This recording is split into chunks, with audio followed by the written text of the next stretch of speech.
The adaptation of Uzumaki is such a wasted potential.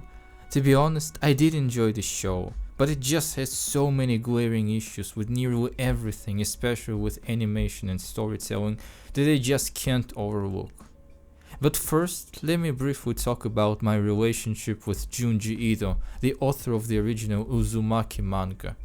I love the horror genre, definitely my favorite genre these days. Not sure when this obsession started exactly, I can't pinpoint the exact moment in time, probably sometime around early 2021, when I got into my local bookstore during one of snowy February days and got myself a collection of H.P. Lovecraft stories called On the Mountains of Madness. This book got me into cosmic horror, and since then I regularly write my own cosmic horror stories and look for authors also writing this subgenre of horror. I read some Junji Ito stuff, but not Uzumaki. For some reason I still didn't get this particular book, which I probably should. My favorite Junji Ito story is definitely Long Dream. I'd even argue it's my favorite horror story ever. Long Dream is an absolutely bizarre and surreal story of a guy whose dreams keep lasting longer and longer. In the real world just one night passes, but in his dreams he feels like hundreds of years pass by. After reading this, I'm sure lots of people were afraid of getting into bed. It is one of those stories that inspire primal horror of the unknown. Far better than any story of ghosts or monsters. It's the fear of something that we can't control and can't even understand. I watched the Junji Ito collection series, which had some really decent episodes, but wasn't really great overall, so I was enthusiastically expecting the adaptation of Uzumaki. As you know, the best way to help the channel to get promoted by strange YouTube algorithms is to subscribe and leave comments. So, subscribe the channel and leave a comment, I guess. I'll really appreciate that. Now let's return to the video essay. First of all, keeping the show black and white just like manga was certainly a good creative choice. It made the whole story feel more surreal and certainly much creepier. The lack of color made the whole town feel otherworldly, like something that doesn't exist in our world, like some twisted fantasy.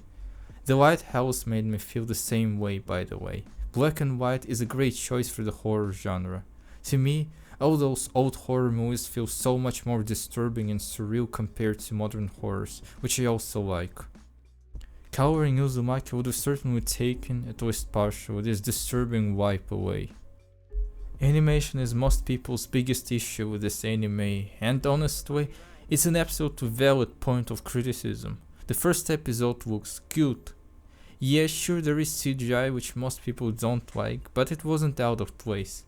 I'm also pretty sure at least some characters were animated using rotoscope technique. This was likely an intentional choice. Rotoscoping cartoons do feel incredibly uncanny. Just take a look at this scene from Ralph Bakshi's The Lord of the Rings adaptation. Probably my favorite piece of rotoscope animation. The episodes were animated by different studios, so the quality of animation varies from episode to episode. The second episode is certainly the absolute worst. The beach scene has absurdly bad animation. I don't even think I need a comment on this. How this was even allowed in the first place remains a mystery to me. Not only animation has problems, but also the story. As I read in the manga, the things in the town are getting progressively worse and worse, creepier and creepier. Significant amounts of time pass between each notable event, and the town is slowly descending into madness.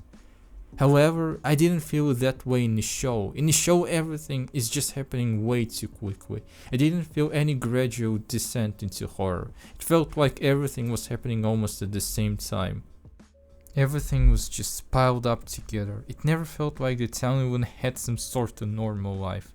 If the show had more episodes, or the episodes themselves were longer, it would have been significantly better in my personal opinion. I just wanted to feel some kind of normality at the beginning and to slowly see how everything becomes worse and worse, but it is already absolutely horrifying at the very beginning, so the gradual spiral into horror isn't felt at all. Instead, everything seemingly just happens all at the same time. Again, I'm not exactly sure how it was handled in the manga, but I can imagine that it was better handled by Junji Ito. I didn't feel that much time passed between episode 3 and episode 4. In the third episode, everything feels not much different from what was in the first 2 episodes. And then, when the final episode starts, we jump right into some completely bizarre post-apocalyptic wasteland.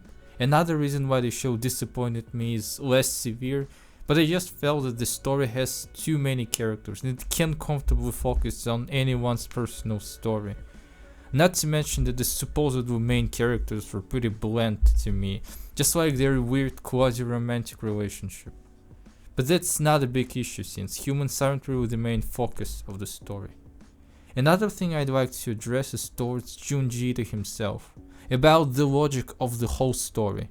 If the curse of the spiral occurs regularly, every several decades or so, how come people keep living in the town? How come nobody even cares that the town is destroyed and then rebuilt multiple times? Are there no adequate historic records or what? How come this place isn't a huge abandoned wasteland with only some scientific basis? Maybe it is somehow explained in the manga, but I didn't get any adequate answers in the show.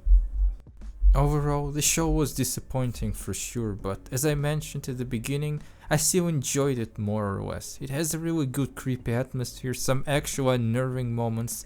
The lighthouse scene was definitely one of the most memorable episodes of the entire show to me. The hospital scene was also pretty damn terrifying. It's never really explained what the hell is really wrong with this lighthouse and why it gets so damn hot inside when it works.